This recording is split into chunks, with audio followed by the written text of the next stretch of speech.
L'émission va commencer dans 5 minutes. Tout le monde est en train de se préparer. C'est l'œuvre de la Témésion du Lac. Donc on a Laure Nursel qui est là. On a les gens du Cinéma Nova qui sont là. Et les chroniqueurs ainsi que d'autres gens qui viennent d'arriver. Il y aura des amis naturellement accidentés. Il y aura des amis fantasques, des amis fuyants, des amis préférés, des amis courtois, des amis tigés, des amis amoureux l'un de l'autre pour ce qu'ils ne sont pas, créant un champ de poésie immense, là où elle est la plus puissante, là où elle permet l'invention des tiers états de l'amour, la caution sur un compte à part que tout le monde voudra habiter. Il y aura des amis commodes, des amis falsifiés, des amis souffrants secrètement, des amis jachères, des amis portés par le souffle. Il y aura des amis qui tiennent un restaurant où on peut entrer par la porte arrière après minuit pour lécher des trucs inconnus. Il y aura des amis troubles, des enfants modèles de la picole, qui découvrent les actes de ce qu'on avait toujours fui dans l'exclusivité, l'avant-première d'une dégradation domestique aux éclats fiévreux d'un regret général. Des amis paroles, des amis sans eux, putain, sans eux, des réservoirs de confiance suspendus dans l'amour accompli, une réciprocité féroce d'admiration, des effluves linéaires du soleil. Il y aura des amis d'antan, des amis urticaires, des amis coriaces que rien n'efface, pas même la fin de la Révolution. Il y aura des amis encore présents dans tous les amis et dans tous nos gestes. Il y aura des amis libres comme si ce n'étaient pas les amis. Des amis d'une transparence immédiate, des amis solistes, des amis sains, des amis beaux comme le critère de l'inconnu, beaux comme la carcasse d'un espoir, beaux comme le tremblement d'une attente, beaux comme le fils de celle que j'aime, beaux comme la propagation de l'idée qu'il faut se faire d'une idée, la curiosité exponentielle, beaux comme son départ en vacances. Il y aura des amis qui n'ont pas la même allure selon qu'on fait l'un ou l'autre, surtout quand on s'est fait péter le nez. Il y aura les amis d'une amie qui n'avait pas commencé par l'éloge, mais on s'arrange puisqu'il fallait donner de la puissance au combat de la naïveté, même artificielle, parce que chaque rencontre est une génération, puis des amis écrits sur le testament, pour la Jaguar verte, achetée à crédit. Il y aura des amis Don Quichotte, qui étaient boxeurs jusqu'au premier rang, qui étaient pacifistes jusqu'au deuxième amendement, médecins jusqu'à la troisième descente, la grosse, la grande, celle où l'amitié n'est plus qu'un glissement de terrain. C'est écrit sur le visage du médecin dans des crevasses profondes comme l'origine des idiodrames. Il y aura des amis conscients d'un truc bizarre. Il y aura des amis intimes. Il y aura des amis qu'on aime, des amis en devenir. Et ils seront tous ici, ce soir. Et tous ensemble, on aura une grande discussion qui sera peut-être une tempête, ou un champ de vision, moteur de conquête, une fabulation des époques rasées, ou une promesse de mouroir, mais ça m'étonnerait. Le chant des couronnes et retardataires éliminera les lustres depuis le temps, parce qu'on se réunit toujours en pente pour laisser couler les vieux continents, pourvu qu'on perde la parole, comme on perd les pédales. Je ne vais pas trop m'avancer. Bonsoir. Bienvenue à la télé du lac. Alors, je vais essayer de vous présenter assez rapidement. Vous m'interrompez si je dis des conneries. Alors, on a invité premièrement Guillaume Maupin, qui est musicien à Bruxelles, qui a notamment une installation qui s'appelle le Human Jukebox. C'est une espèce de boîte où on peut choisir parmi 200 chansons qui sont chantées en live. Et il est aussi membre de l'équipe du Cinéma Nova. Ensuite, on a Laurent Nursel, qui est artiste, performeur, plasticien à Bruxelles et écrivain. On peut voir quelques-unes de ses effluves dans le coin des toilettes de Bruxelles, souvent dans la Bruxellose, et qui fait partie du collectif Manifestement, qui est une espèce de club de manifestation, de ce que j'ai compris, et qui fait partie aussi dernièrement, qui est à l'initiative de Douche Flux.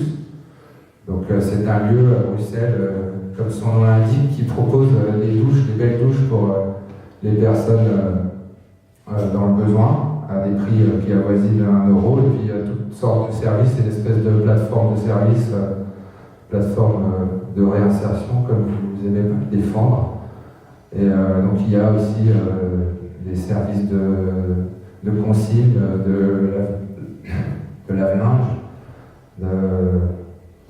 Il y a des écrivains publics aussi pour les lettres administratives notamment. Et on vous a tous les deux invités ici ce soir parce que vous êtes des artistes à Bruxelles et que vous participez à des lieux collectifs d'initiatives citoyennes. Et ça rentre assez bien en résonance avec nous. Alors en face, pour discuter, il y aura Edwin, qui est... Quand tu dis nous, c'est qui nous? Je dis nous l'équipe ici du lac. Ok, nous c'est le lac. Nous, c'est le lac. C'est nous les organisateurs de la télé du lac. Ok. Que je vais essayer de rapidement présenter. Donc il y a Edwin, qui est un de nos piliers de comptoir le plus récurrent et qui est quelqu'un qui parle sur la parole et qui écrit sur l'écriture. Il y a Clara Tomine, qui est vidéaste, artiste vidéaste. Puis il y a Louis Neuville, qui est un des fondateurs principaux du lac, que je peux te laisser présenter succinctement. Moi, c'est Alex et Guillaume, et je suis un des habitants du lac, et ce soir, je suis aussi caméraman. Donc, je vais vous laisser la parole. Merci beaucoup. Merci. Le poème était bien. C'était un bon poème. Ça commence bien. Ça fait presque peur de parler après un bon poème. Je présente brièvement le lac. C'est ça qui. Donc, le lac, c'est une expérience qui vise à essayer de transformer, de donner un peu plus de sens à nos vies, aux vies des gens qui font le lac, en premier lieu, et puis après on essaye de faire avancer le monde. Et donc on a décidé d'essayer de transformer le paradigme socio-professionnel, et donc de changer notre manière d'habiter, de travailler, de considérer l'autre et de considérer notre relation à l'autre.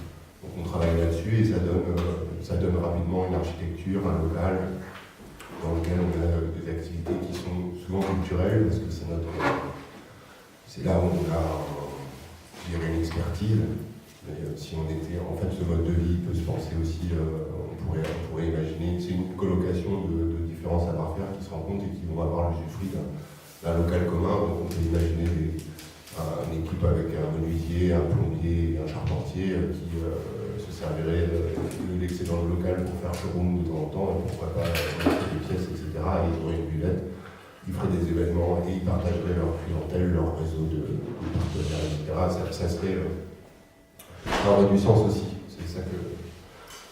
Et donc c'est vraiment, on travaille sur la mécanique. Et on a mis en place cette émission de télé dans le même axe de travail, c'est-à-dire de se réapproprier les savoir-faire, de se réapproprier les liens de production, si je voulais parler comme un marxiste. Vous, un des points communs qu'on a trouvé dans vos activités, en ce qui concerne le Flux et le cinéma Nova, c'est que vous semblez pallier un déficit de services de l'État. Du coup, pourquoi vous intervenez à cet endroit-là? C'est marrant. Est-ce que l'État a un déficit? Je pose la question peut-être d'abord à Guillaume, d'abord à Laurent. Est-ce qu'il y a quelqu'un qui veut commencer? Il faut juste bien dire Durcel ta gueule quand c'est trop long. Ça, c'est Edwin qui va sûrement. Donc, vous connaissez un petit peu. Voilà, donc oui, bien sûr, dans le secteur du sans-abrisme,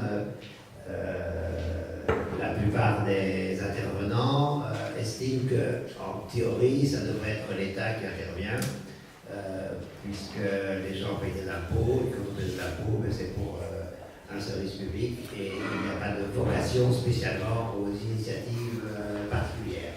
Mais lorsque la démission de l'État est tellement patente, organisée, quasiment officielle, et c'est ça la base de Flux, on ne peut plus se dire, c'est vrai que le Flux, moi, n'aurait pas pu naître il y a 30 ans.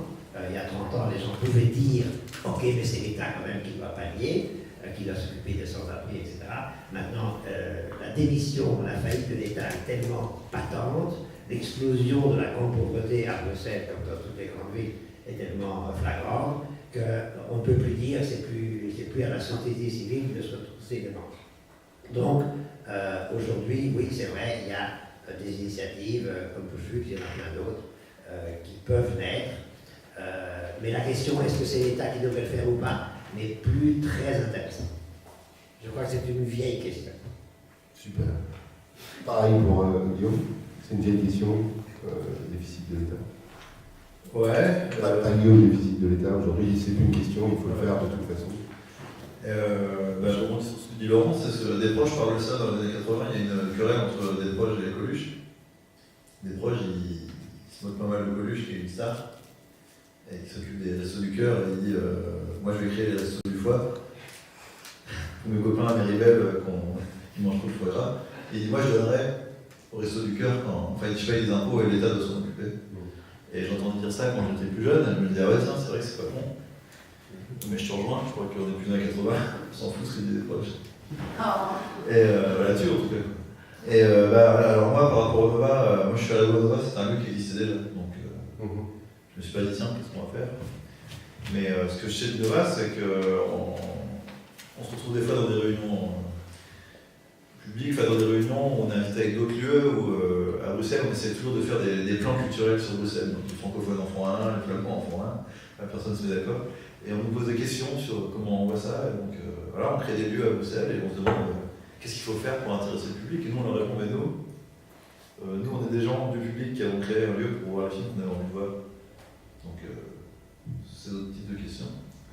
Et du coup ça donne souvent des trucs assez drôles parce qu'ils ont des grilles, ils ont fait de la sociologie, donc ils se demandent tiens c'est quoi quelle place vous accordez aux nouvelles pratiques comme le hip-hop par exemple. Alors aujourd'hui, là, on n'est plus en 77, donc le hip-hop, c'est pas une nouvelle pratique. Donc ils sont un peu... Mais je crois qu'il y a beaucoup ça.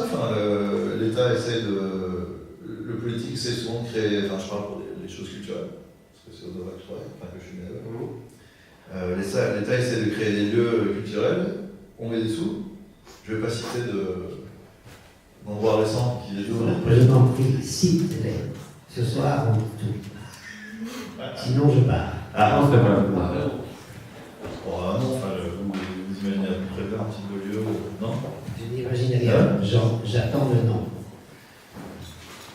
Oui, parce qu'il ne s'agit pas d'attaquer nécessairement, il s'agit de construire. Je peux en parler parce que le palace, que le Nova a écrit des écoles là-dessus. Le palace ouvre et ça coûte un fric de dingue, c'est toute une histoire.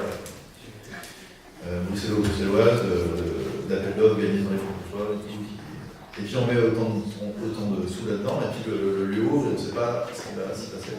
Et les gens qui bossent, ne savent pas ce qui est moins pour eux. Donc ça c'est un problème. Le Nova, ça n'a pas du tout passé comme ça. Le Nova, ça a été créé par des gens qui ont envie de voir des choses. Donc quand ça ouvre, tout de suite on sait quoi y montrer, parce que ça fait des années que les gens veulent montrer ces choses-là. Donc il n'y a pas de... Ça n'arrive pas qu'il y ait des manques d'idées. Ça arrive que des fois l'équipe s'en occupe et a un manque d'idées, mais alors il suffit de discuter avec les autres gens qui viennent voir les films et on trouve des solutions. On ne se dit pas à quel public on s'adresse, tout à fait. C'est pas D'accord, je me rends bien compte que ma question était à chier, du coup je pense que Oui, c'est pour faire un peu le lien, parce que tout de suite, tu as fait une différence entre deux activités en disant que toi, tu relèves d'une activité qui serait culturelle, alors que quand on parle de Pushflux, le public du sans-abrisme, c'est au-delà, disons, de la dimension culturelle, c'est une activité sociale de nécessité directe. Tu disais que la question de l'État était plus la bonne question aujourd'hui. Et donc moi, ça me fait penser que la structure qu'on doit interroger, qui n'est plus l'État, elle relève plutôt de l'imaginaire. C'est-à-dire que par rapport, moi, à ma propre expérience, malgré toutes les bonnes intentions que j'ai, je me rends bien compte que quand je croise un sans-abri ou une personne qui m'apparaît dans une situation de détresse et qui vient me demander de l'argent ou quoi, je rentre dans un mécanisme qui l'évacue tout de suite en tant que personne de la catégorie finalement des êtres humains qui me sont semblables, avec qui si face à une détresse, je devrais réagir pour l'aider. Donc je me mets dans une situation, et on se met tous dans ces situations, et plus on est confronté à d'autres traits, plus on fait l'expérience quotidienne de cette distance, cette séparation immédiate. Alors après, on peut discuter des raisons, mais en tout cas, ce qui se passe, c'est ça. C'est que la structure qui me paraît être la plus Excuse-moi, destructrice, c'est celle de l'imaginaire. La disparition de l'empathie. De l'empathie, mais en tout cas, que la structure, c'est l'imaginaire. Et c'est là où, si tu veux, culture et action politique se retrouvent, parce qu'elles visent à modifier ces cadres perceptifs qui fait que, inconsciemment ou naturellement, ou évidemment, on fait des différences comme ça, qui sont extrêmement violentes, mais pourtant qu'on pratique en permanence. Et c'est là où j'ai l'impression que les combats se rejoignent, avec la différence entre une activité, disons, culturelle, entre guillemets, et une activité politique, militante, ou je ne sais pas d'ailleurs comment tu décris exactement ce que tu fais, se retrouve face à une structure qui est celle de l'imaginaire. Voilà. On veut savoir ce que vous pensez de ça. De l'imaginaire, c'est vraiment c'est magnifique comme question. Donc j'improvise tout à fait de réponse parce que je dirais ceci, c'est que il y a un moment où l'institution existe comme institution. C'est-à-dire que l'institution devient un nom, en l'occurrence ici le flux, mais je ne veux pas. Et c'est vrai qu'il y a des choses qui se rattachent, que ce soit dans le secteur de sans-abrisme, c'est-à-dire les confrères qui travaillent avec le même public, ou même par rapport au public même. Il y a, et on est les premiers surpris, il y a des associations mentales qui se font par rapport au mot d'Ouslux, ou par rapport à l'institution d'Ouslux, qui nous surprennent et qui, par rapport à lesquelles on n'a aucun contrôle. Tout d'un coup, on découvre qu'on a, par accident, qu'on a telle ou telle réputation. Aujourd'hui, c'est beaucoup mieux qu'il y a 7 ans quand on a commencé, la réputation est plutôt bonne, mais on le contrôle, c'est qu'est-ce qui fait que tout d'un coup ce nom agit. On voulait faire une action sociale avec des gens précis, une équipe précise, avec un plan, une mission, une analyse, une remise en question, etc. Mais c'est vrai que, je ne sais pas du tout sûr de répondre à ta question, mais c'est ce que ta question réveille en moi, c'est le moment où le nom de l'institution opère en tant que tel et dépasse les personnes qui y travaillent. Et ils sont agréablement surpris que tout d'un coup, voilà, on dit des choses sur l'institution, les travailleurs, etc.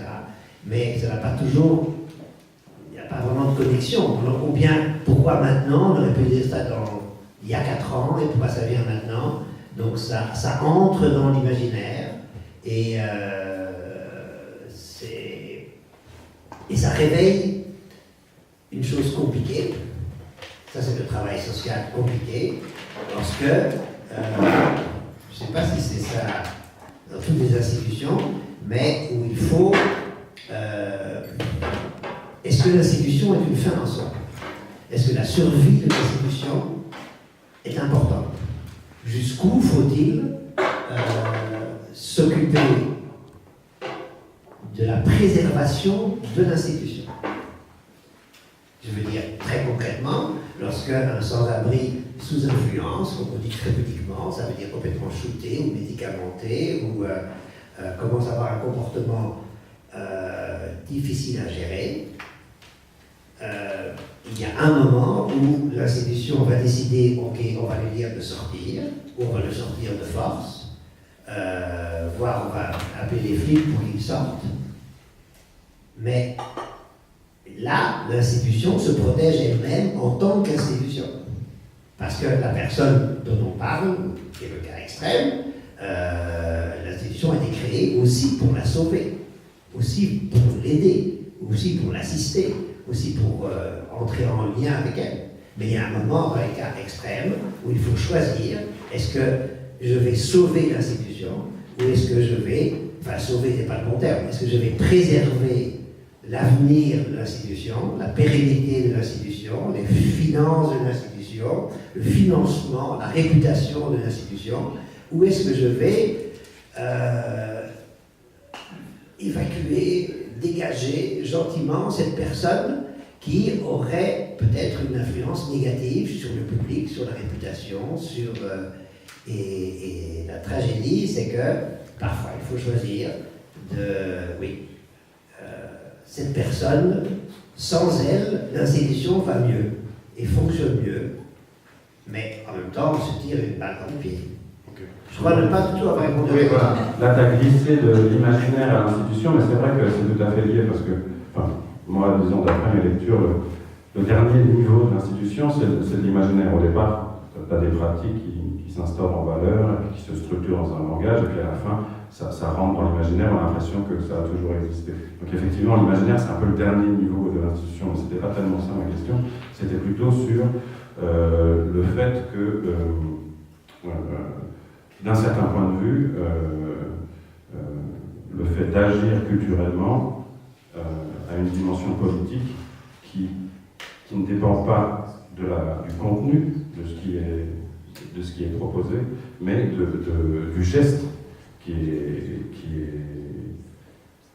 initie ou pas d'ailleurs quelque chose, mais qui génère la structure. C'est là où peut-être Guillaume tu peux répondre sur quelle est l'ambition politique du Nova à travers la défense du cinéma, parce que moi par exemple, le cinéma en tant que tel, je ne trouve pas que ce soit une expérience qui soit émancipatoire en elle-même. C'est-à-dire que quand je sors d'une projection de film, je me sens plutôt réduit à un espèce d'appareil perceptif qui se serait fait capter, dont l'imaginaire se serait fait capter par un mouvement machinique qui est concrètement le film en lui-même.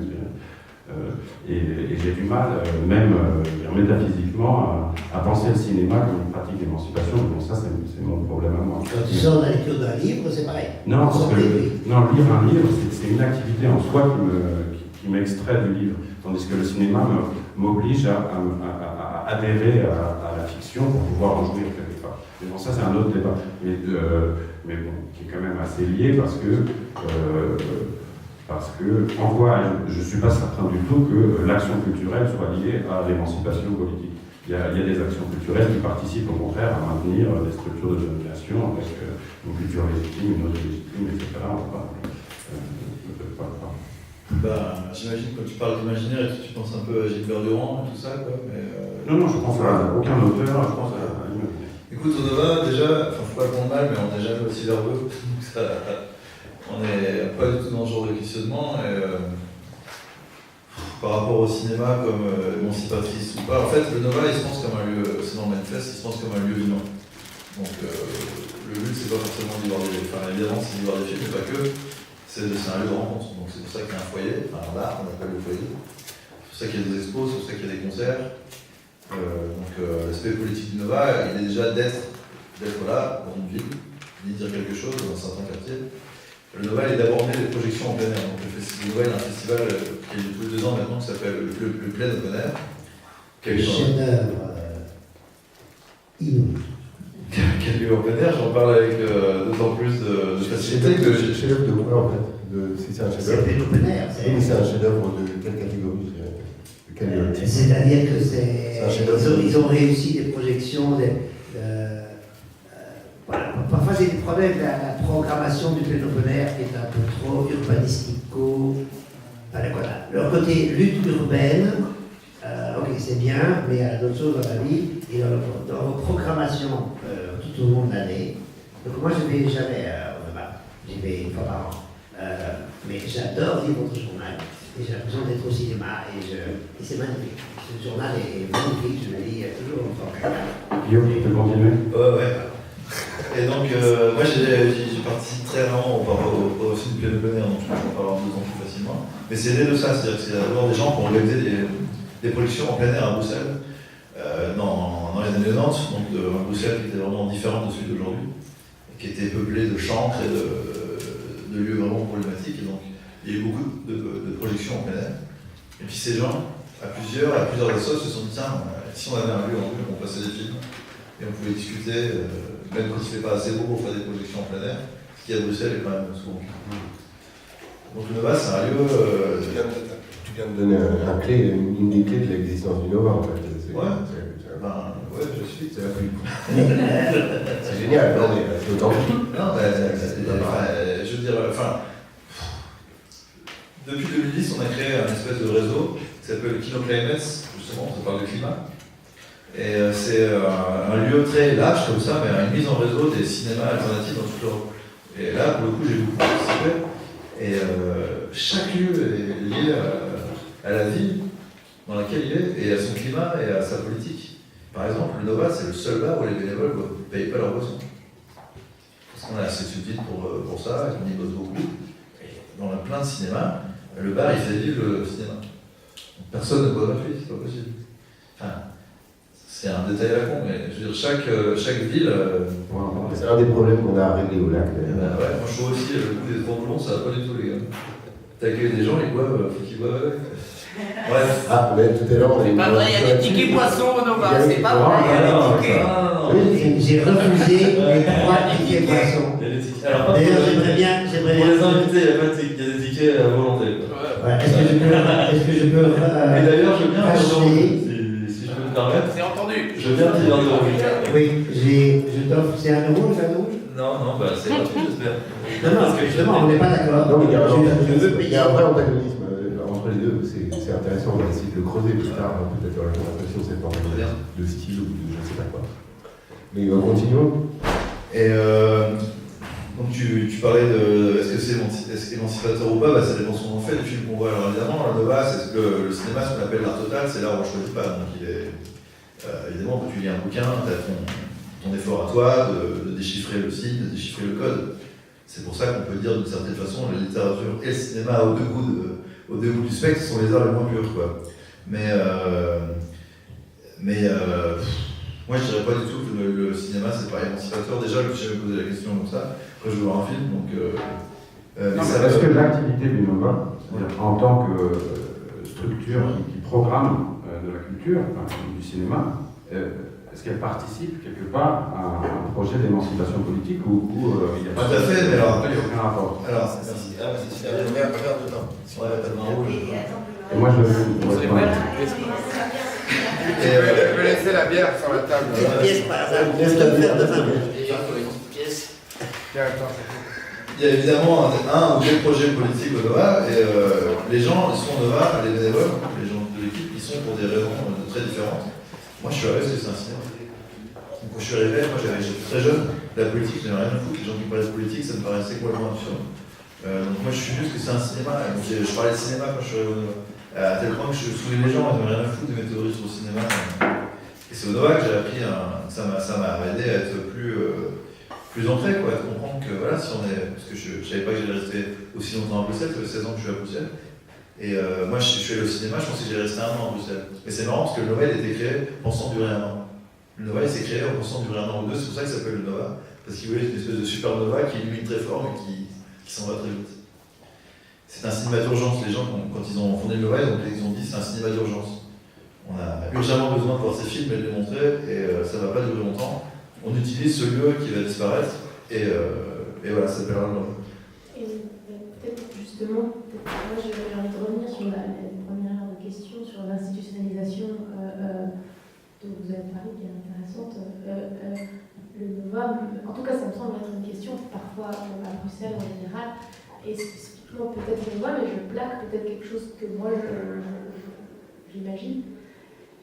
Je tire des conclusions qui sont mauvaises, mais il y a un rapport étrange comme ça à l'institutionnalisation, qui est que tout à coup, à la fois vous avez besoin de subsides et en même temps on risque de vous les couper, mais aussi parce que vous vous institutionnalisez peut-être pas beaucoup, pas énormément, et donc il y a cette espèce d'à la fois volonté d'échapper à l'idée de devenir quelque chose de clair, et en même temps le besoin d'exister. Et il y a un aller-retour là-dedans sur lequel, du coup, de la question à laquelle répondait tout à l'heure, j'aimerais bien moi vous entendre sur cette question-là. Au Nova, comment on vit le... Est-ce que c'est exprès? Enfin, j'imagine que la réponse n'est pas exprès ou pas exprès, mais je veux dire, à quel point À quel point même vous pouvez en discuter de cette question? Bah, Et ce on besoin discute d'institutionnaliser pour On discute tout le temps, mais on n'en discute pas de façon théorique comme ça, on discute très concrètement avec les choses qui arrivent. Donc, au début, il n'y avait pas de subsides. Donc voilà, ça s'est fait. Après, il y a eu des subsides de projet, et puis après, on a commencé à avoir accès à des subsides. Est-ce que vous voulez devenir une institution ou vous voulez échapper à ça? Est-ce que Déjà, on commence pas par là. Le Nova, il y a eu un schisme au début de l'équipe du Nova, c'était assez vite.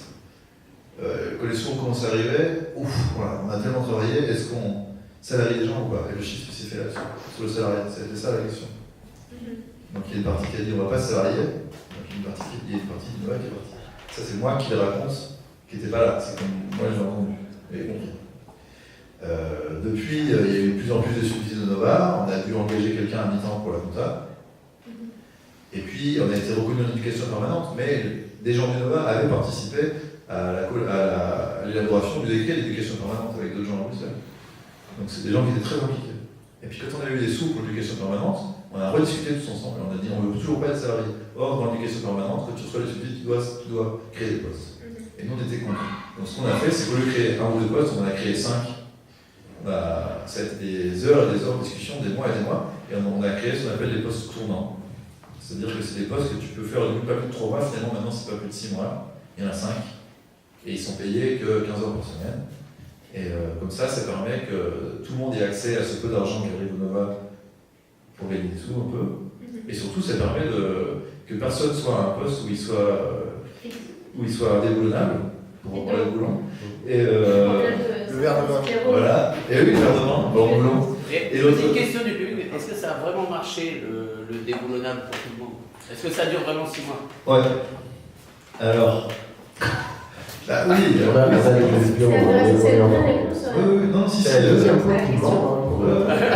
Non, mais c'est bien, c'est le petit côté Laurent Baffy qui pose des questions méchantes derrière la caméra. Vous avez une stratégie pour y arriver, même si vous en parlez pas clairement, quand on a la réponse, c'est ça. Non, mais ce qu'il dit Paul, c'est que en fait, lui, il dit ça, il a peut-être eu cette expérience à un moment où ça marchait pas si bien que ça, et puis ça tourne et ça change, donc des fois ça marche moins. Mais déjà, moi, je trouve que quand on est dans une phase d'expérimentation, quand on crée des choses, il ne faut pas s'attendre à ce que tout marche, à ce que tout fonctionne. Moi, j'ai pas de problème avec les balbutiements. Mais vous avez peur que ça roule d'une toute manière? Je sais pas, franchement, il y a tout le temps des crises. On va, il y a tout le temps quelqu'un qui dit mais là ça va pas, donc il y a tout le temps.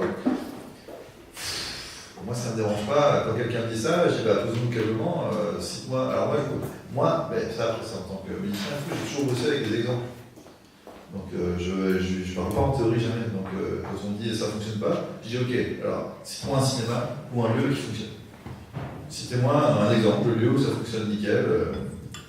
Et peut-être qu'on peut s'en inspirer. Voilà. Donc tant qu'on ne les montre pas ces choses-là, j'estime qu'on est en train de déconner. Donc après on discute, et puis on voit comment concrètement, en fait, Nova souvent c'est très concret. Voilà. Et ces sous qui arrivent, qu'est-ce qu'on en fait, c'est pour qui, pour combien de temps.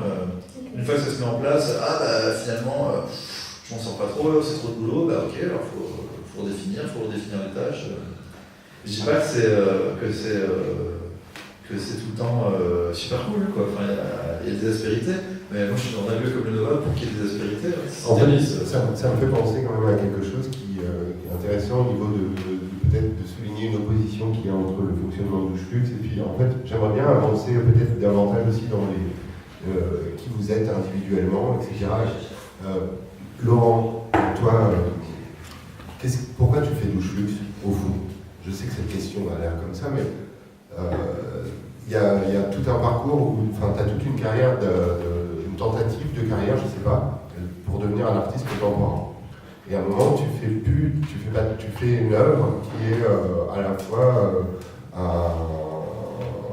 un service. Enfin, c'est tellement de choses, c'est de l'architecture, c'est un service où l'État est déficitaire, mais on s'en fout, c'est plus la bonne question, mais c'est quand même un service, etc. Donc c'est un mélange de plein de disciplines qui sont complètement en dehors de l'art contemporain, en dehors de l'art, a priori. Est-ce que tu peux m'en dire plus sur ta volonté de faire ça? Pourquoi tu réalises ça? Tout à l'heure, tu as dit que le festival était un chef-d'œuvre. Je t'ai demandé quelle catégorie de chef-d'œuvre. Est-ce que ça correspond à Douche Flux? C'est des chefs-d'œuvre qui sont à la fois politiques, architecturales, etc. Non, le open air, c'est un chef-d'œuvre. Je ne sais pas si ils l'ont inventé ou bien si c'est dans d'autres villes. je suis très casanier, donc je ne voyage jamais, mais de se retrouver dans la ville, dans des chambres, avec la ville qui continue à vivre, parce qu'on entend encore les voitures, on voit parfois des trains, on voit les travaux qui continuent, et il y a un film magnifique avec des gens. Ce qu'on appelle les chambres, c'est les terrains vagues, des zones délaissées. Les premiers que je connais étaient comme ça, et c'était d'une poésie complètement folle. Comment je suis tombé dans le sans-abrisme? Le sans-abrisme est une drogue, donc beaucoup de gens qui travaillent dans le sans-abrisme sont d'accord avec ce diagnostic, c'est très difficile à expliquer. C'est comme la médecine. C'est une forme de drogue, oui. Alors, il y a quand même un lien entre ma partie artistique et ma partie sociale. C'est le collectif manifestement qui a été mentionné au début, à savoir que l'origine de Flux, c'est le collectif manifestement. Donc ça, c'est une activité que j'ai lancée en tant qu'artiste, bien qu'il n'y a pas du tout que des artistes dedans. Donc en résumé, c'est un collectif qui fait une manifestation sur un thème un peu bizarre une fois par an, depuis 2006 ou 2005. Et une des manifestations, et ça je ne sais pas pourquoi, j'ai lancé cette manifestation, les SDF descendent dans la rue, blablabla, en 2009, finalement c'était 2010. Là je ne sais plus pourquoi. Une des réponses que j'ai trouvées,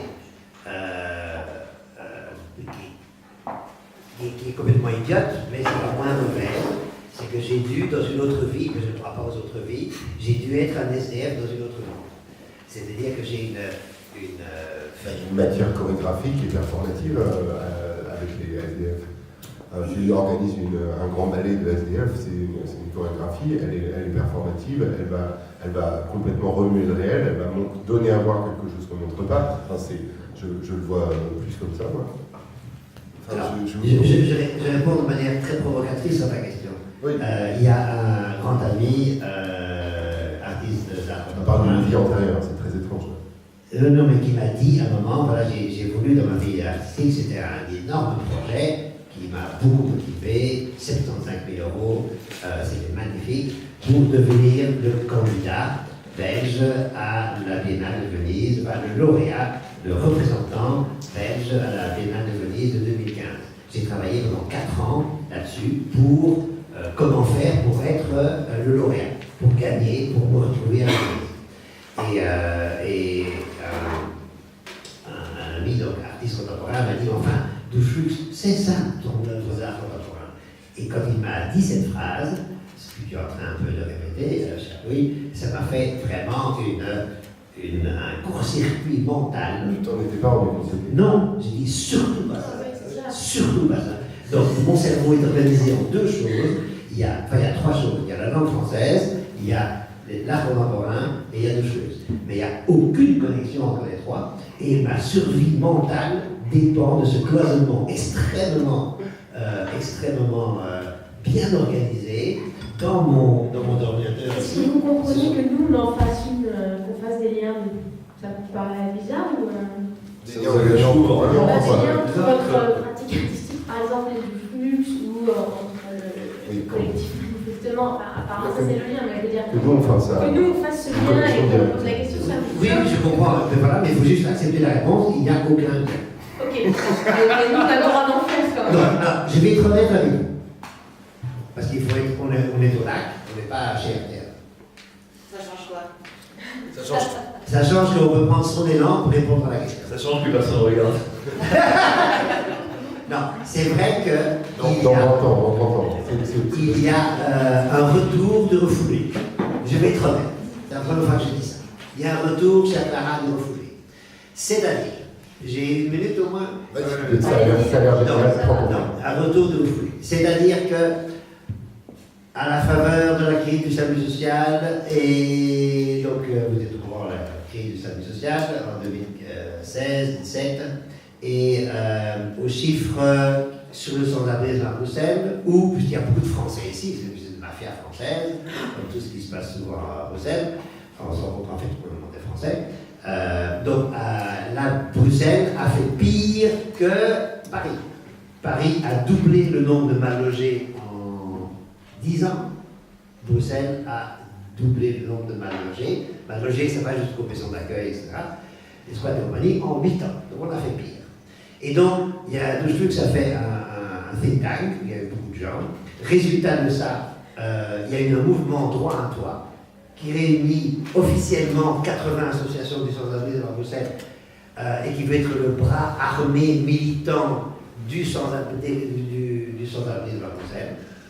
Et c'est vrai que en tant que un chef d'orchestre principal, on va dire pudiquement, du mouvement droit à toi, qui réunit normalement toutes les associations, et on espère de plus en plus la société civile autour de la fin du sans-abrisme, etc. On arrive la 8e, 6e action de droit à toi, et j'ai une réunion cet après-midi. C'est une campagne de slogans, et en rédigeant plein de slogans sur la fin du sans-abrisme, la nécessité du sans-abrisme, il y a un moment où je me suis dit, mais Laurent, en fait, on dirait collectif. Mais vous ne le dites à personne n'écoute. On m'a dit, le lac, personne ne dit. Et je me suis dit, en rédigeant quelques-uns des slogans, je me dis, on dirait une manif, une collectif, manifestement. C'est la même esthétique, c'est la même. Et là, ça se rejoint peut-être. Ça, je le dis vraiment au lac, parce que mon cerveau ne peut pas se porter longtemps. Donc c'est juste un petit accident. Oui, mais attends. Laurent, je suis désolé de réagir là-dessus, parce que justement, on avait une discussion tous les deux il y a 10 ans sur cette question-là, où finalement tu te positionnes en opposition complètement à ce qui se passe dans le milieu universitaire, dans le milieu de la culture, sur les mouvements trans, sur cette idée que les disciplines, la façon dont les disciplines en sciences sociales, mais même la différence entre l'art, la science, la politique, sont des catégories qui permettent plus de penser le réel. Parce que, et ça c'est un courant qui est défendu par tout un tas de gens, qu'on peut faire remonter aux structuralistes, enfin on peut faire remonter comme on veut, mais bon, c'est un courant qui occupe aujourd'hui. Et si tu dis que, bon, toi tu dis que c'est, voilà, pour ta survie mentale, il faut que tu fasses des cloisonnements. Mais c'est absolument contradictoire avec les mouvements intellectuels, culturels, artistiques qui, eux, se revendiquent d'une pratique d'émancipation, parce que le fait de décloisonner les cadres, ça va avec le fait de décloisonner les figures, les formes, les représentations. Les cultural studies, les gender studies, l'objet de ces formes d'études-là, donc ils considèrent à l'inverse de la façon dont on a construit les sciences en Europe, on a structuré des disciplines pour ensuite appliquer des principes à peu près tout un tas d'objets, alors qu'aux États-Unis, ça se fait à l'inverse, on parle des objets et on essaie de voir dans ce qui a été pensé, qu'est-ce qu'on peut solliciter pour essayer de comprendre comment cet objet se manifeste. C'est ces deux directions épistémologiques qui valent, et quelque part, toi, tu t'ancres bien, comment dire, radicalement dans cette historicité européenne kantienne, en fait, finalement. De la distinction entre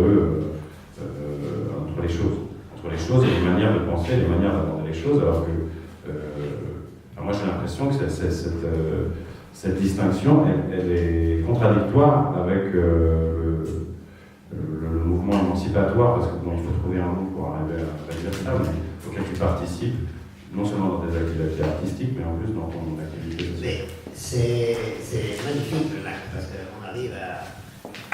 Moi j'ai le vote pour le lac. Vous avez un sujet de... Nous aussi. Donc je vais répondre à ce que tu as dit, c'est très intéressant. Par rapport... En fait, c'est fantastique. Donc je vais essayer de dire, j'ai fait une œuvre, etc. Ouais, ce que je veux dire, c'est... Quand on parle d'abattre les frontières, d'être transversal, d'être multi-machin, d'être poly, tout, etc., d'être transversal de manière... Comme tu es à la fois artiste, activiste, engagé. Mais mon obsession, et tout d'un coup tu me dis que c'est marrant ce que tu me dis, mon obsession depuis longtemps, c'est bien d'être multidisciplinaire, par exemple, mais ça n'a de sens que si la frontière exacte, imperméable des disciplines est bien définie. Donc on peut être multidisciplinaire, on peut être transversal, mais ça n'a pas de sens Si, ça devient une soupe. Donc c'est-à-dire il faut que les cloisons soient bien, les chambres soient très bien délimitées. Et après, on peut essayer de faire du trans. Mais si ce n'est pas bien défini. Et ce qui m'amuse dans ce que tu dis, c'est que ce soit dans l'art contemporain ou que ce soit dans le social, dans les deux cas de figure, ce qu'on me dit, ah oui, Douche Flux, c'est quand même un peu spécial. L'effort que Douche Flux a fait, c'est d'être le plus parfait, entrer le plus dans le rang. Le moment le plus important pour moi dans l'histoire de Douche Flux, la toute petite histoire de Douche Flux, c'est quand nous sommes devenus membres de l'AMA, à savoir la Fédération des maisons d'accueil et des centres de sans-abri de la Wallonie et de Bruxelles. Et tout d'un coup, je me suis dit, voilà, vraiment, maintenant on est parfait. Mais on continue à nous dire, mais vous, Douche Flux, vous êtes un peu spéciaux. Et donc, nous, on n'arrête pas. Et en art contemporain, pour moi, je vis le même problème. J'ai l'impression je veux être juste parfait. Et chaque fois, on me renvoie, oui, mais vous, c'est un peu spécial, c'est un peu...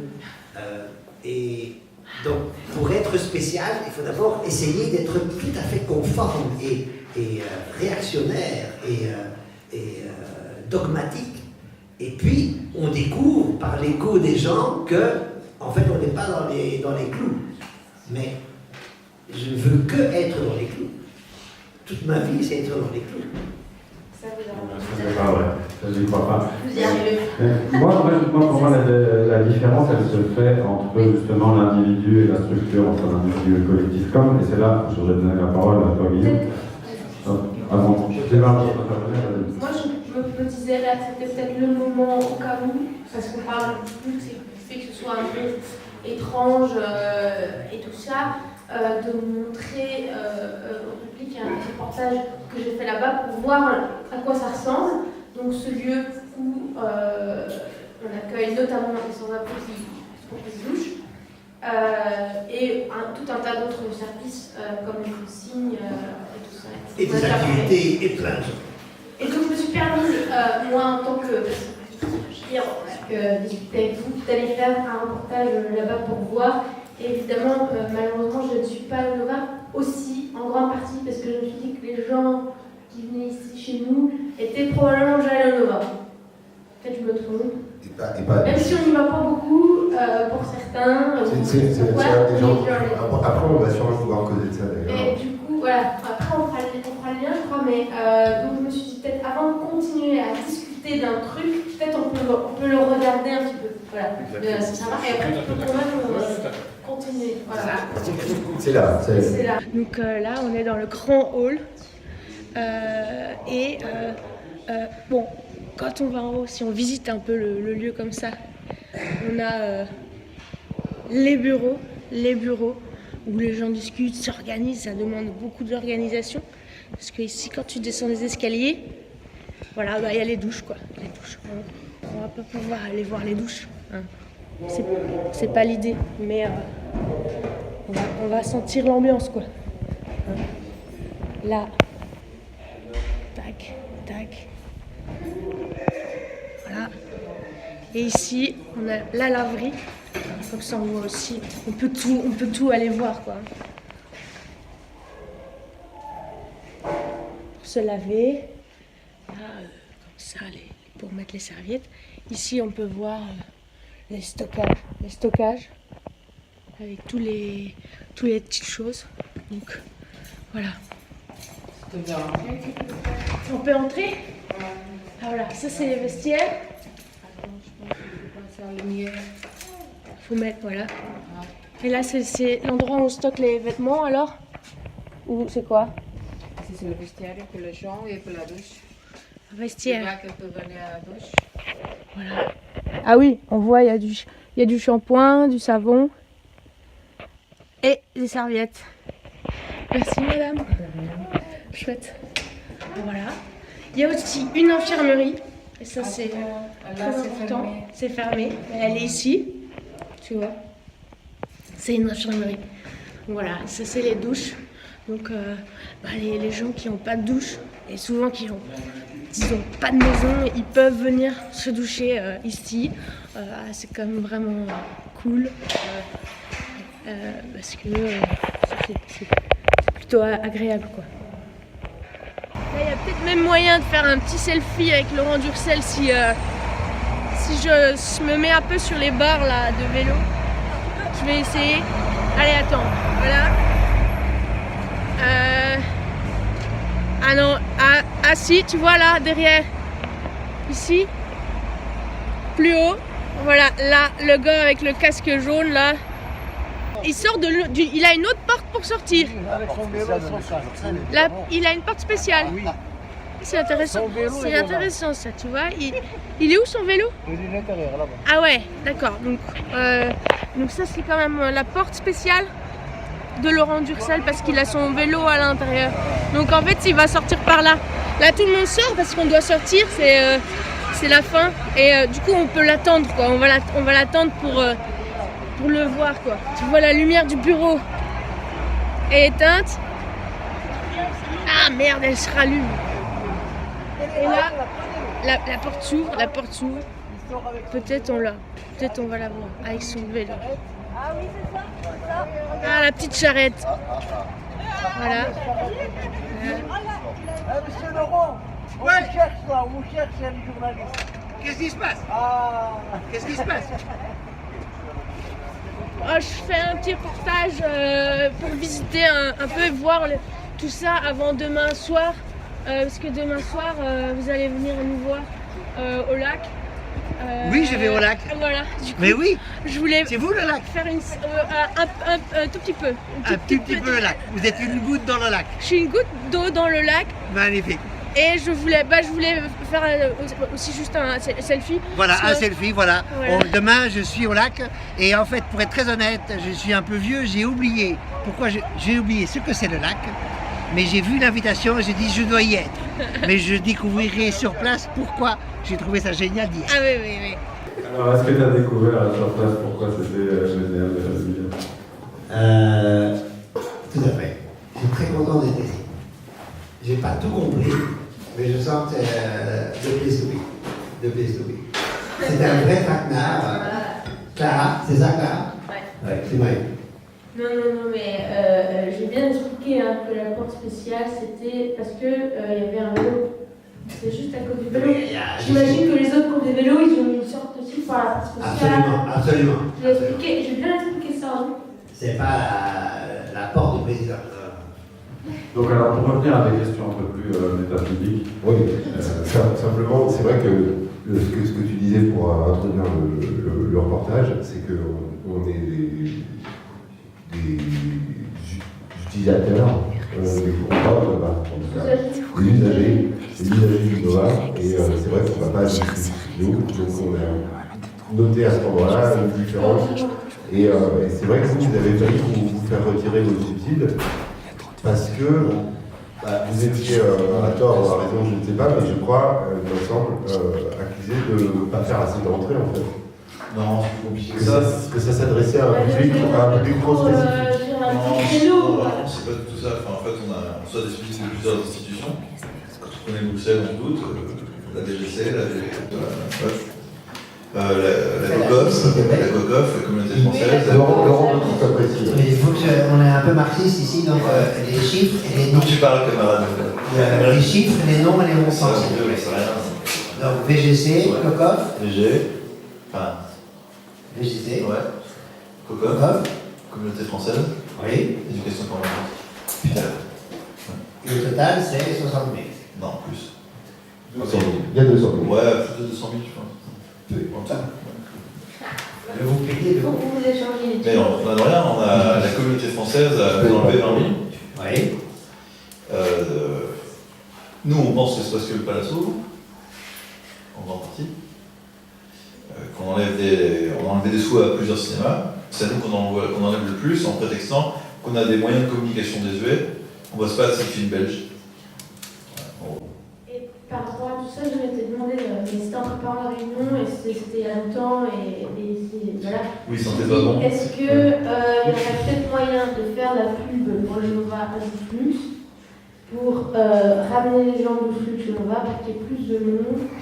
Mais non, comme ça, vous avez tous les subsides parce que les mecs de Flux, on peut dire que ça fait à fond Attends, la parce que Guillaume dit qu'on tombe dans quelque chose, moi j'aimerais bien qu'il décrive un peu. C'était au cas où c'était une proposition que Laurent j'avais. parlait des trucs trans qui font de la soupe, là, ça veut rien dire. Enfin, c'est pas du tout comme ça que ça fonctionne. Est-ce qu'il y aurait. Enfin, moi j'avais accueilli la proposition exactement comme toi, et maintenant je me dis effectivement, enfin, si toi, à l'annonce des différents partenariats que le Nova a, etc., tu te dis putain, merde, effectivement, Ouais, que si cette télé peut servir à démarrer un partenariat possible entre Dushflux et Nova, ça serait fantastique. Un peu artificiel au début, peut-être, mais. Non, mais des liens, il y en a, il y avait un film sur Dushflux, il est passé là. C'est vrai qu'il y a déjà eu ça. C'est déjà bien. C'est sûr. Je veux rassurer tout le monde ou inquiéter tout le monde pour que ce soit un peu réel. Ce partenariat, ce serait d'arriver à ce que le public de Dushflux fréquente le Nova. Ce serait ça, si ça n'a pas de sens. Ou bien que le Nova fasse des séances chez Dushflux. Bah, ça serait un win-win, quoi. Ça, je veux dire. Voilà. Ça, c'est quoi ce vocabulaire? Donc, mais C'est intéressant si ça passe. Il faut préciser, il faut donner. Excusez-moi, j'avais une phrase. Pardon. Je vois, il y a un problème. C'est le problème de la télé, c'est quand on confond les points et les virgules. Donc j'avais une virgule, je n'avais pas terminé ma phrase. Ah ouais, Excuse-nous, Laurent. Et donc, je voulais juste terminer ma phrase et dire que la mobilité des précaires, des grands précaires, est extrêmement forte ou extrêmement nulle, mais extrêmement peu organisable. Et donc de dire tous rendez-vous au Nova à telle heure, etc., la première chose que l'on perd lorsqu'on tombe à la rue, c'est le sens du temps. Donc dire rendez-vous dans 3 jours ou rendez-vous dans une semaine, ça fait très vite le même dégât dans le cerveau. Et donc, retrouvons-nous pour telle séance au Nova, ça se trouve où? À telle heure, je vais oublier, etc. Excuse-moi de vouloir. Donc ça va pas. J'ai vraiment une proposition pragmatique. Simplement, je suis désolé, j'adore résoudre les problèmes concrètement. Et je pense que le cinéma, c'est pas quelque chose de collectif. C'est un truc qu'on va quand on en a envie, et c'est souvent des moments de solitude, ou en tout cas d'intimité avec peu de personnes. Et il suffirait finalement de pouvoir avoir un ticket de cinéma pour le Nova qui serait distribué, qui serait en vente à des prix évidemment défiant toute concurrence à Dushflux, et simplement le mec qui vient prendre sa douche, la nana, repart avec un ticket de cinéma en poche, et à un moment il sait qu'il peut aller se voir un film. Moi, j'avoue, là, quand même, avant comme de répondre, que j'ai fait ça plutôt comme une blague. Je suis prise très très au sérieux. Et donc, c'est bien d'aller loin dans la blague pour arriver au sérieux. Mais en même temps, Et je vais répondre quand même à la blague. Ouais. Donc, est-ce que vous faites des articles de 27? Bien sûr, oui, très bien. Et 2, donc ça c'est une première porte d'ouverture. Vous connaissez bien sûr l'article 27, il ne faut pas expliquer, parfait. L'autre chose, c'est qu'il y a eu des films débats chez Dushflux, mais faute de bénévoles, l'activité a périclité, voilà les activités. Ça c'est génial, ça c'est. Quand on a beaucoup de films de bénévoles, maintenant on a pas mal d'employés, on a des employés, mais voilà. Il a voulu monter un Nova dans Dushflux, et tu vois, voilà. Mais non, on n'a pas voulu monter des films, c'était un film débat.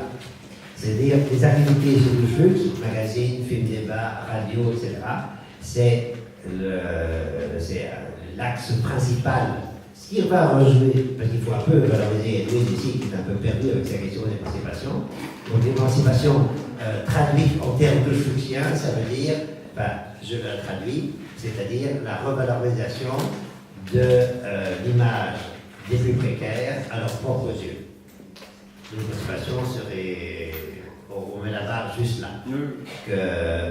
Et donc l'important dans le film, c'est le film débat.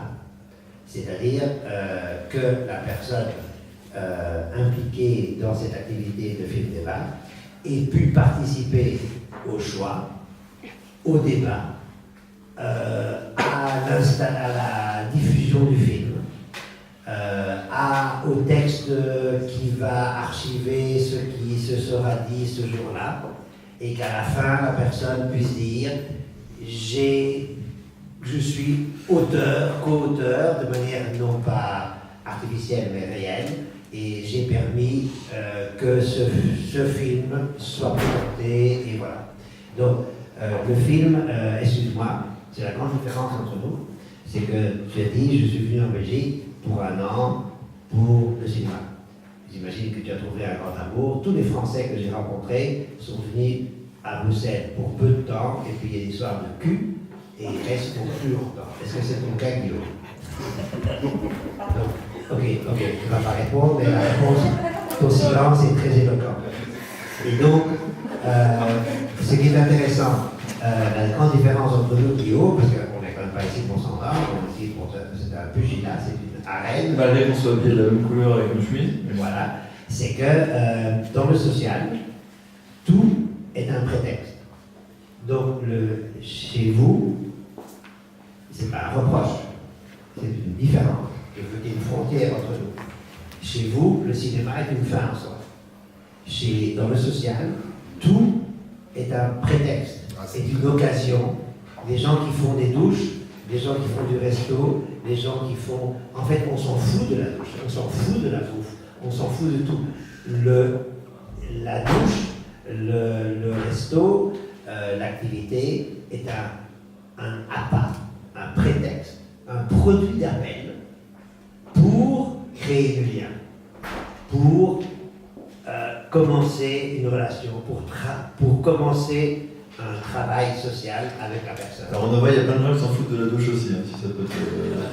Oui, personne ne s'en fout du cinéma. Bah, c'est exactement ce que je dis tout à l'heure. Au contraire, justement, il y a plein de gens. Lui, il était un extraterrestre quand il est arrivé au Nova, parce que justement, son truc, c'était le cinéma, et qu'il est tombé sur une bande de nanars qui rêvaient de sauver la ville. J'ai pas dit ça, il y a plein de gens qui... Enfin, c'est des gens où le cinéma Nova, c'est au cinéma. Mais dans plein de gens qui traînent Nova, ils s'en foutent du cinéma, ouais. Il y a plein de gens qui sont bénévoles au Nova parce que c'est un lieu dans lequel ils aiment bien être. Et c'est ça qui compte. Ils viennent m'expliquer pourquoi j'aime le Nova. Je ne savais pas que c'était... Ah bah si, puis il y a plein de gens qui viennent juste pour un coup, parce que la bière est pas chère et qu'elle est bonne, tu vois. Enfin, il y a plein de... Mais je voudrais quand même... même... C'est un cinéma qui est là dans le quartier où il est, donc il y a plein de gens qui y vont. Donc il y a plein de gens aussi. Il y a aussi des sans-abri qui viennent au Nova régulièrement, parce qu'ils se sentent bien. Enfin, c'est un lieu... Moi je pense pour ça que le Nova c'est... Une dédicace à Joseph, qui nous entend. Voilà, bravo Joseph, salut. Mais moi, Joseph, c'est quelqu'un qui est sans-abri qui est tous les jours. Qui est hongrois? Non. Non, je dis ça parce que... Non, parce qu'il y a un Joseph hongrois, qui est un grand vendeur du Flux Magazine. Ok, non, mais c'est pas lui. Non, mais c'est un gars qui traîne dans le quartier de Nova, qui a dès que c'est ouvert, il est Nova. Je voulais juste rebondir sur un mot que j'ai beaucoup aimé et qui n'est pas assez courant dans le social. Tu as dit, Louis, donc le cinéma est une activité solitaire, blablabla. La solitude est ce qui manque au social. C'est-à-dire qu'aujourd'hui, nous sommes, c'est l'époque qui le veut, il faut être participatif. Et participatif, ça veut dire... Productif. Oui, non mais pas productif, dans le sans-abrisme, on n'en est pas participatif. C'est-à-dire, mais ça crée des problèmes très très importants que je profite de l'occasion pour en parler. C'est-à-dire, chaque fois qu'il y a des activités qui se mettent, qui commencent et je le répète inlassablement, n'oubliez pas les solitaires, les autistes, les misanthropes. C'est-à-dire, il y a, et je vis avec une misanthrope, donc je sais bien ce que c'est au quotidien, il y a des gens, tout le monde n'est pas dans le partage. Je ne sais pas comment ça se passe au lac, mais c'est très important de laisser l'espace vital à ceux qui ne sont pas dans le communautaire, le participatif, le commun. Maintenant, tous ces mots-là sont hyper à la mode. Et je crois que c'est une des grands impensés de la gauche aujourd'hui, c'est les solitaires. On peut être à gauche et solitaire. On peut être à gauche et misanthrope. Mais qu'est-ce qu'on fait? Quelle place est pensé pour, dans tous les projets, que ce soit le lac ou le flux ou plein d'autres, Faut aller très à pour les gauche. squats. Très à c'est- gauche, il y a toujours une pensée de la solitude. Mais c'est très à gauche. Mais c'est pas, très compliqué. C'est pas le gauche molle. Non, mais je veux dire tu rigoles, mais c'est très important. Mais je pense à l'anarchisme, je crois vraiment qu'il y a une pensée de l'individu, évidemment, dans l'anarchisme. Mais ça dit que parce que je parle de la gauche, et qu'effectivement, je comprends, il y a une espèce de ras-le-bol, non pas communautaire, mais l'entertainment du faisons groupe, faisons ensemble. Comme ce soir, ici, là. Non, moi Edwin je pense très chacun à poser solitaire. nos questions et tout, et on n'est pas du tout dans un truc collectif là. Non, et on n'est pas, oui, Voilà. on ne s'appartient pas mutuellement ici. C'est Au regret de certains. On essaye de faire des réunions, mais il va pas tout, c'est tout. Parce qu'on a. Tu connais ça, tout seul. Oui, non, mais. Bien sûr que je connais. Mais j'essaye de dire quelque chose, je sens que ça ne s'est pas passé, parce qu'il y Non, mais moi, a des copions qui. Non, mais c'est On a compris. Je crois qu'il est vraiment ne pas oublier les solitaires et les misanthropes. C'est ça, mais je pense que si le lien est tout à fait, d'ailleurs, entre ce que vous faites au Nova, c'est le Nova réunit beaucoup de solitaires, parce que la pratique du cinéma, elle reste quand même si on est ensemble dans une salle, on est quand même tout seul face à un écran, et c'est là où ça se retrouve. Il y a beaucoup de solitaires au Nova. Et que le cinéma, c'est là où je reviens sur ma question d'il y a une demi-heure, une heure, c'est que je pense que le caractère émancipateur du cinéma se trouve non pas justement dans des pratiques collectives, mais dans la relation qu'on a de soi à soi. Et que le plaisir que procure, même pas le plaisir, c'est-à-dire le contenu de l'activité qui consiste à regarder ou faire des films, participe d'une conquête sur l'existence et d'une conquête sur soi. Et cette conquête sur soi, quand elle est partagée collectivement, elle fabrique quelque chose. L'objectif reste sur l'individu. Donc on peut proposer une pratique dans un espace culturel collectif qui finalement favorise l'émancipation au niveau individuel. Et c'est là où justement il y a toujours, d'après moi, des paradoxes et des contradictions qui peuvent se résoudre comme ça, entre les ambitions qu'on donne à l'art au niveau collectif et en fait ce que ça fabrique concrètement pour les individus. Et ce qui fait que il y a énormément de pratiques artistiques où finalement les artistes produisent des choses qui sont vues par aussi les artistes, parce que concrètement dans l'art contemporain c'est ça, quand on va dans les vernissages à Bruxelles ou ce milieu-là de l'art visuel, il y a 95% d'artistes, de gens qui sont impliqués dans le milieu, qui sont soi-disant le public, alors qu'en fait il n'y a pas de public, il y a Zéro. Voilà, il y a un milieu qui s'auto-entretient, mais qui s'auto-entretient et qui reste validé parce qu'il y a des émancipations individuelles, et c'est des gens, des individus qui ensuite ont des relations, tout ça. Mais on peut projeter l'émancipation simplement sur l'individu en laissant l'aspect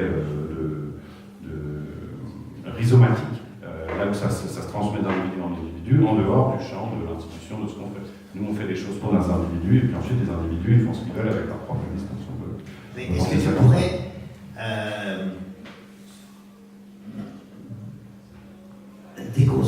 déconstruire ou expliciter ce que tu appelles par émancipation? Parce que c'est l'impression que tu parles comme... quand j'avais ton âge, on parlait de révolution. Maintenant, on parle d'émancipation. Mais je t'ai dit, dans le sans-abrisme, l'émancipation, c'est la revalorisation de l'image de soi à ses propres yeux. Donc, quand tu dis émancipation et que tu me parles à moi, oui, mais pour moi, mais quand tu parles au Nova, le mot émancipation, je ne sais pas ce qu'il veut dire. Oui, non, mais attends. Pour moi, il y a une grande différence entre le service que toi tu procures à des personnes qui sont dans un besoin concret, et puis ensuite, ce que tu as très bien expliqué, c'est-à-dire ce que procure l'activité elle-même de procurer le service, donc de fabriquer du flux, de construire cette initiative, ça nourrit les individus qui participent à cette construction.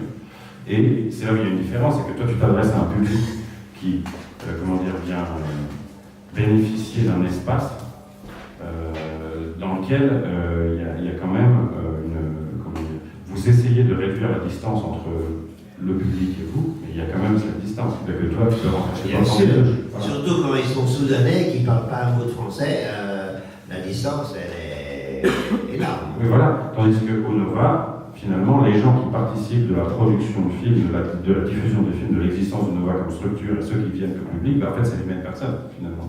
Mais ça, je ne sais pas tout à fait. Enfin, peut-être, un peu plus. Moi, personnellement, j'ai l'impression que le Nova est un des cinémas, un des lieux culturels assez pointus, qui arrive justement à rassembler un public qui n'est pas forcément acteur dans ce domaine-là.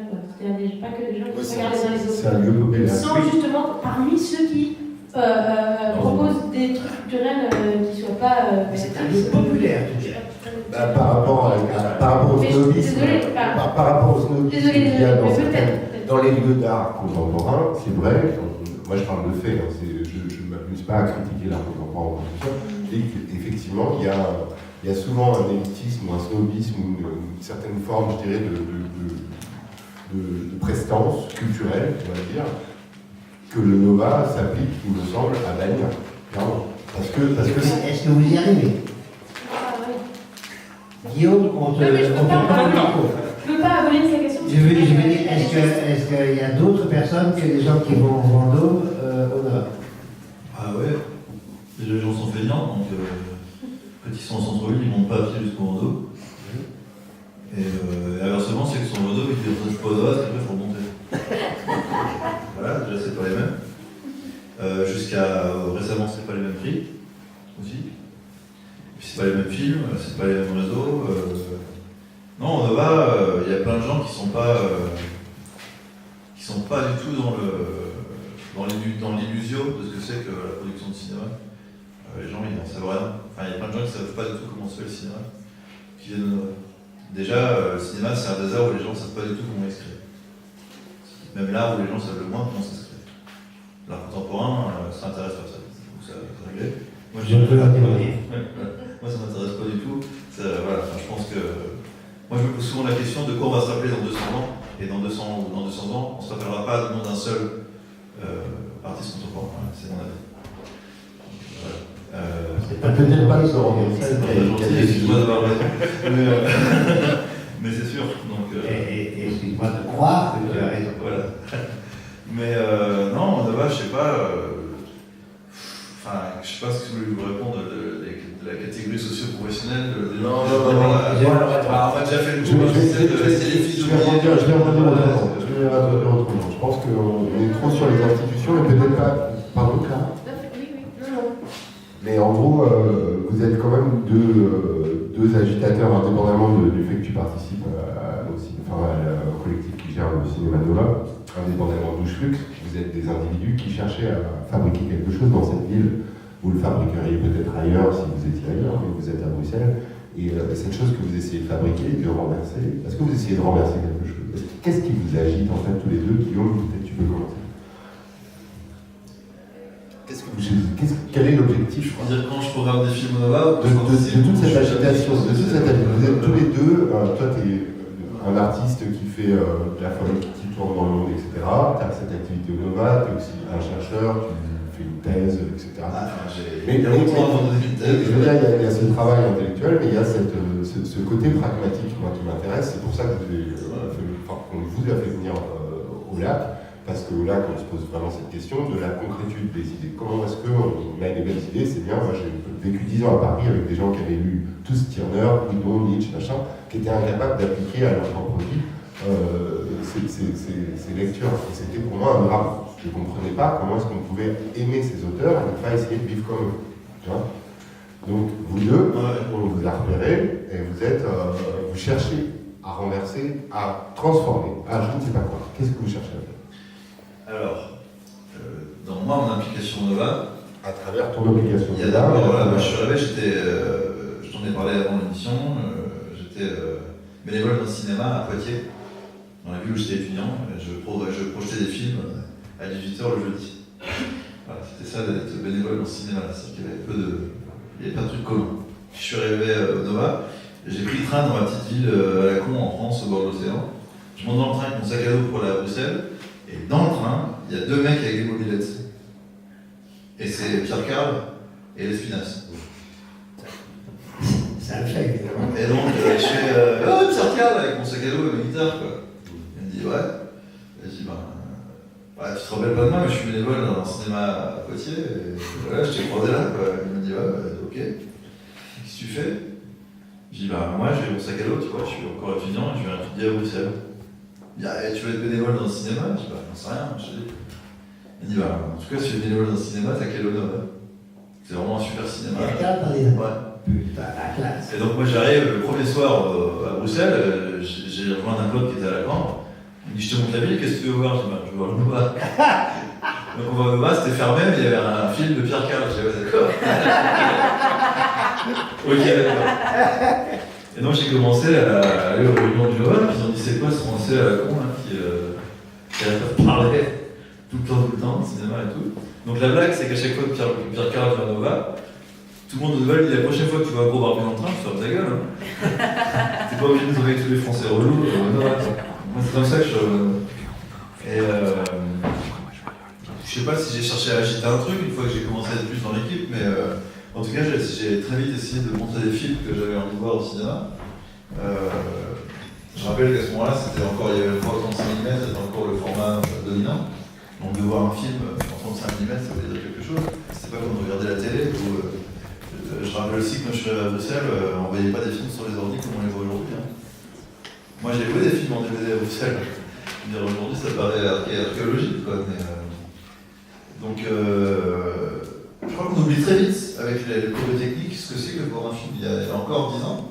Vous ne téléchargez pas des films comme vous les téléchargez aujourd'hui. On n'avait pas forcément accès à ces films-là tout simplement. Enfin, avant le Nova, il y avait plein de films qui étaient inaccessibles à Bruxelles, point. Donc il y a eu... donc voilà, après, au Nova, je ne suis pas toujours d'accord avec tout ce qui se fait, donc on discute ensemble. Donc il y a aussi, qu'est-ce que moi je cherche à agiter. Par exemple, moi je ne suis pas du tout convaincu de... je crois qu'il n'y a jamais rien d'écrit d'intelligent sur le rock'n'roll. Si. Bah, moi je n'ai rien lu en tout cas. Après, j'ai pas lu beaucoup parce que je n'en ai rien à foutre de ce qui se dit sur le rock'n'roll, mais j'ai jamais rien lu d'intelligent. Et donc évidemment, si je suis pas d'accord avec ce qui dit sur le rock'n'roll, je suis très peu d'accord avec ce qui dit sur le punk, où je pense que là on dit n'importe quoi, et pour moi c'est pas un mouvement important. Donc moi, que ce soit au Nova ou dans la musique, ce qui m'intéresse c'est de prendre les choses dans l'ordre, même si ça paraît réac. J'aime bien, quand on me demande de parler de ces choses-là, parler dans l'ordre chronologique, tout simplement en fait. Enfin, ça me paraît pas fou quoi. Donc quand on parle de rock'n'roll, je pense que le rock'n'roll n'est pas un objet, c'est pas un ovni, ça fait partie de l'histoire de l'art, tout simplement. On peut en parler avec le même critère qu'on parle de reste. Ça ne paraît pas âme de dire ça. Et quand on parle de rock'n'roll par exemple, on dit une chose, tout le monde est d'accord avec une chose qui est complètement fausse et aberrante. C'est-à-dire que Elvis c'est le premier qui relie la musique des Noirs et des Blancs. Et c'est complètement con. C'est évidemment complètement débile. Et on ne peut pas le défendre. Et tout le monde, c'est un espèce de poncif du rock'n'roll. Tout le monde dit ça, tout le monde explique. Et si vous avez déjà vu des documentaires sur le rock'n'roll, on explique toujours, ah oui, ça vient de la musique des esclaves noirs. Et alors là, on vous montre des images, sauf qu'il n'y a pas d'image d'esclaves noirs qui fait de la musique. Donc on voit des images de noirs qui font de la musique.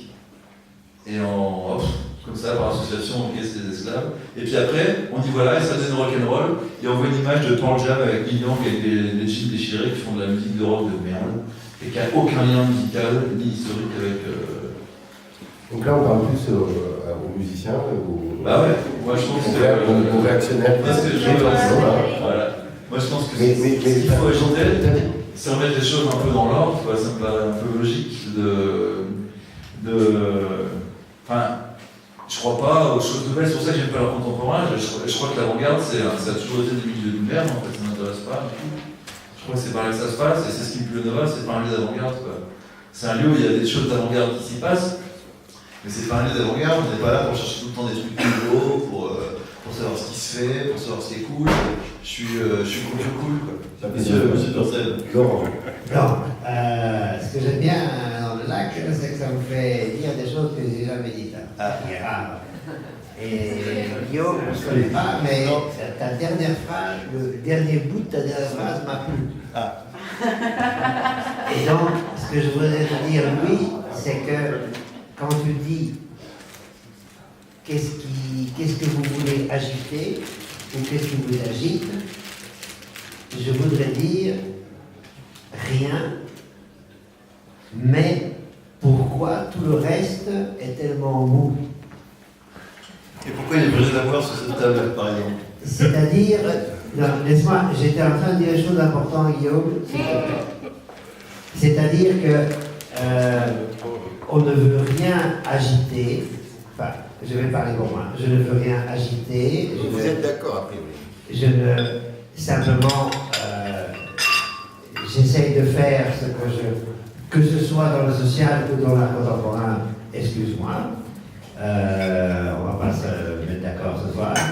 Mais que ce soit dans un domaine ou dans l'autre, ou dans l'enseignement du français, c'est ma troisième vie, et c'est le même problème, c'est la même agitation, au sens de ce que lui a utilisé. Il n'y a pas de tiens, qu'est-ce que j'agiterais? Excuse-moi, c'est vraiment une question d'RTL, ça.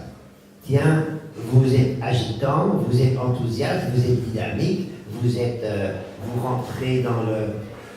Nous, on veut juste faire, on fait juste ce qu'on croit doit être fait, et par les échos, comme cette question, on se dit, tiens, on est peut-être plus dynamique, plus imaginatif, plus ceci, plus cela, mais ce n'était pas le but.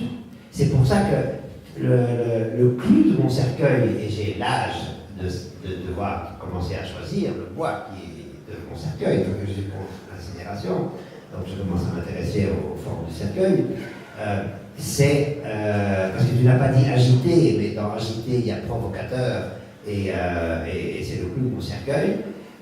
Pourquoi je suis, on m'a taxé depuis très longtemps de provocateur, etc. Qu'est-ce qui est dramatique? C'est vraiment, ça me blesse, ça m'humilie ce mot, et dans ta question je sens quasiment ça. C'est comme si on pourrait croire qu'un jour on se dit, ah tiens, qu'est-ce que je ferais? On survit, on se lève le matin et on essaie de faire des choses qui nous voilà. Mais il n'y a jamais d'intention de agiter quoi que ce soit. Il n'y a pas de... Moi je comprends ça, et en même temps, c'est justement parce qu'il y a plein de Français qui regardent, qui sont méchants. Mais il y a quelque chose qui me paraît naturel dans ce que vous dites, qui est de l'ordre d'une forme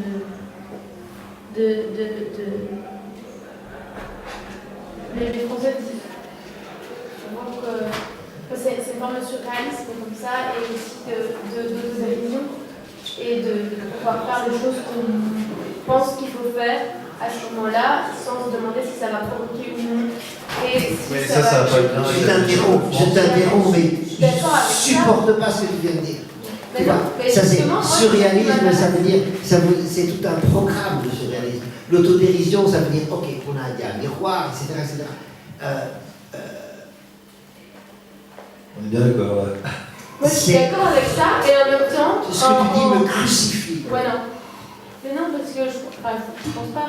Et, non mais le surréalisme, c'est je suis que sérieux. Non, mais en Belgique, je suis que sérieux. Ah, et après on dit, oui mais t'es un peu bizarre. Je ne suis pas bizarre. C'est vous qui êtes bizarre. Qu'est-ce que je dis? Si tout le monde était comme moi, c'est ce qui me semble. Si tout le monde était comme moi, on irait mieux. Oui. C'est vous qui êtes bizarre. C'est ce que je dis. C'est pas moi qui suis auto-dit. Il y a trop de connards qui viennent dire qu'il faut faire comme ça, ou que... Et ça, je suis d'accord. Voilà, alors j'aimerais profiter de ce moment pour poser une question. Là, je me lâche. Non, mais je voulais juste quelque chose. Je pense que justement la question de l'humour me paraît. Est-ce que le fait de renoncer à établir la vérité n'a pas un lien aussi avec le fait de laisser de la place à l'humour dans un trajet de vie qui se voudrait que, comment dire, l'humour, non pas comme s'opposant à la vérité, mais comme en y participant directement, réfute finalement le projet de l'université, du savoir, de la science. Moi j'aimerais bien parler de chanson, là, parce que tu viens de dire. Vas-y, avec Une chanson, c'est pas il faut que j'ai le micro pour chanter ou surtout un petit... Oui, il en faut un. Alors j'ai écrit une chanson il y a longtemps, quand j'étais en... Tiens, le micro, Laurent. Et il se trouve que c'est en effet en partie décidé du fait que j'arrête.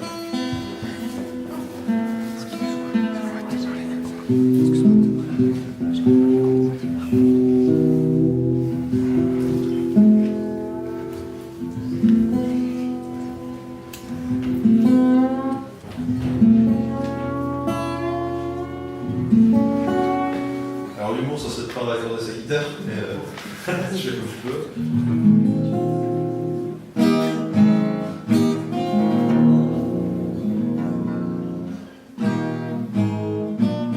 Alors j'ai écrit cette chanson il y a longtemps, mais il se trouve que j'ai une copine roumaine qui a elle fini sa thèse et j'étais à sa comment on appelle ça? À sa défense. À sa défense, voilà. Soutenance en France. Défense en Belgique. Voilà. Ah, merde. Et c'était en Belgique à l'ULB et c'était l'enfer. C'était voilà, des profs de l'ULB relous. Voilà. Et je me suis dit en fait. Donc elle a raté. Non, elle a réussi, mais ils étaient nuls les profs dans ce qu'ils disaient. Et je me suis dit, mais en fait, soutenir sa thèse, c'est être adoubé par des connards. Et ça fait des années, hein. Et je l'ai revue il n'y a pas longtemps, elle bosse à Londres, et puis elle m'a dit en fait c'est chiant d'écrire des articles, c'est devenu la mafia, et du coup j'ai écrit un roman. Alors moi j'ai là, je dis alors là, super. Et là elle vient de publier un truc sur un réseau social bien célèbre, et son roman, et elle a cité ma chanson, mais que j'ai écrit il y a longtemps. Et elle me dit mais là sur internet, parce que moi je veux la partager, parce que ça a été important pour moi ce truc. Et ça me fait super plaisir de faire cette référence à ça, parce qu'on se retrouve. Mettons ça sur internet. Et donc je lis la liste, en fait c'est un que sais-je, et derrière il y a des listes des que sais-je apparaître. Donc je chante la liste. Et il y a un refrain à la con. La grève végétale, le contrôle des matériaux, la musique hongroise, le parachute, pourquoi nous travaillons, le Moyen-Orient, le yachting, la coopération, les paris investissements, la musique espagnole. Qu'est-ce que je ferais pas pour écrire un que sais-je? Qu'est-ce que je ferais pas pour qu'on parle de moi? La bourse des valeurs, la guerre révolutionnaire, le vol des avions, les routes, les insecticides, la noblesse, la Croix-Rouge internationale, les ordinateurs électroniques, contrebandes et contrebandiers, la machine à traduire. Qu'est-ce que je ferais pas pour écrire un que sais-je? Qu'est-ce que je ferais pas pour qu'on parle de moi? Les églises en Grande-Bretagne, les radiations nucléaires, l'histoire des marionnettes, les douanes, le panafricanisme, l'histoire de la libre pensée, la nutrition de la plante, les logarithmes et leurs applications, l'Arménie, les droits de l'enfant. Qu'est-ce que je ferais pas pour écrire un que sais-je? Qu'est-ce que je ferais pas pour qu'on parle de moi? Les pays sous-développés, géologie de la région parisienne, le bruit, le nom des plantes, la philosophie du droit, l'assemblée parlementaire, technique du théâtre, les noms des arbres, l'histoire du Bourbonnais. Qu'est-ce que je ferais pas pour écrire un que sais-je? Qu'est-ce que je ferais pas pour qu'on parle de moi? La bataille de l'énergie, la question scolaire en France, l'OTAN, le nom des fleurs, l'affaire Dreyfus, l'économie de la zone franc, Singapour et la Malaisie, le Benelux, la biométrie. Qu'est-ce que je ferais pas pour écrire un que sais-je? Qu'est-ce que je ferais pas pour qu'on parle de moi? Encore une fois, qu'est-ce que je ferais pas pour écrire un que sais-je? Qu'est-ce que je ferais pas pour qu'on parle de moi?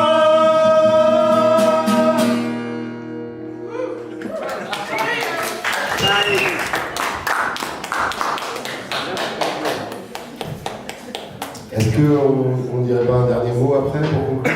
Oui. Qu'est-ce que vous voulez dire comme dernier mot à la télé du lac avant de... Le dernier mot, répondre à ce qu'a dit Edwin sur l'humour.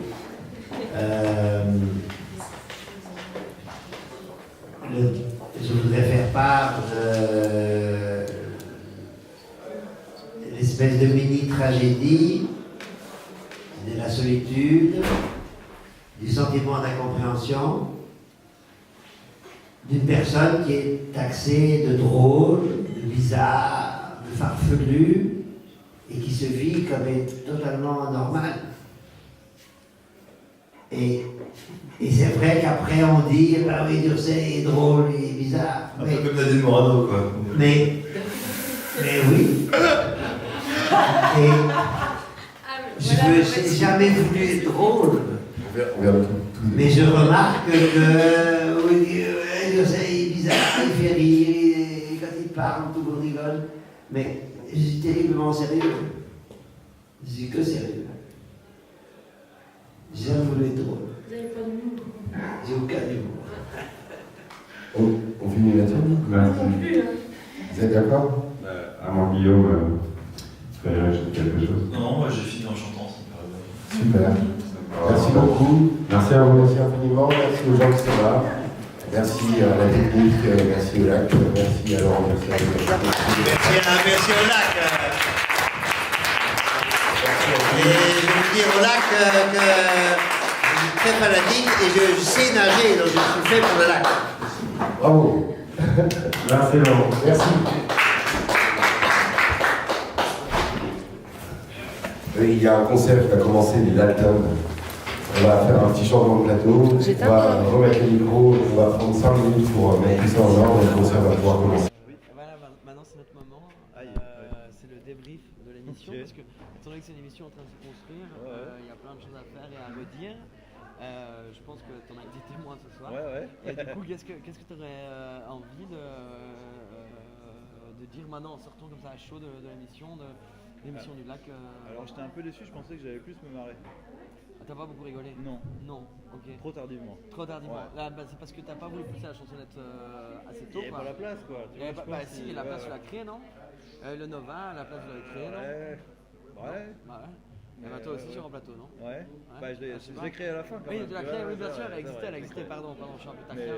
Mais voilà, non, je pense que voilà, à terme, plus se fendre la gueule, c'est un bon projet quoi. Moi je suis assez d'accord avec toi, mais ouais, d'accord. Parce que tu me trouves que demandes c'était à un chaud, peu je te long quoi? réponds. Ouais, je trouve qu'il y avait des moments où voilà, quoi, il y avait des... C'est 2 heures un peu longues. Ouais, où ça s'écoutait trop parler, je pense qu'il y a moyen de se prendre plus la gueule pour être moins chiant que la vraie télé quoi.